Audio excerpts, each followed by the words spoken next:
हे मालिन कावन फूल लैल तू बगिया से तब नाही महकई हो। हे मालिन कावन फूल लैल तू बगिया से तब नाही महकई हो। तो मालिन क्या कहती हैं, एक तो हम लाइनी रानी बेली दूसरे चमेली रानी हो। हे रानी गर्भ में हे रानी तोहर गर्भ श्री रामत फुलवा नाही महकई हो। हे रानी तोहर गर्भ श्री रामत फुलवा नाही महकई हो। तो जब इतनी वचन सुना थी तो सीधे रानी क्या कहती हैं, इतनी वचन सुनी रानी कमल निस बोलाई हो।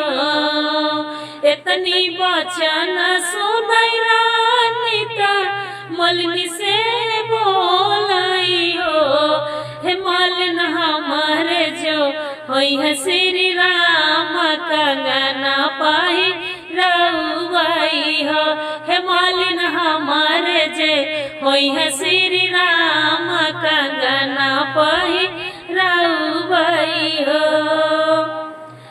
चैत महीना तिथि नवमी के राम जी जन्म लेले हो।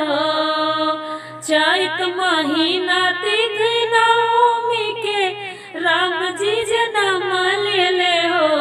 ललना भइले ललना भइले महलिया उजियार सोहर उठ लागी हो।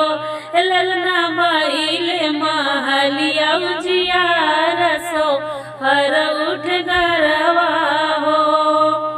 आवद नगरिया के सोनारा तू हाली हालिया हो।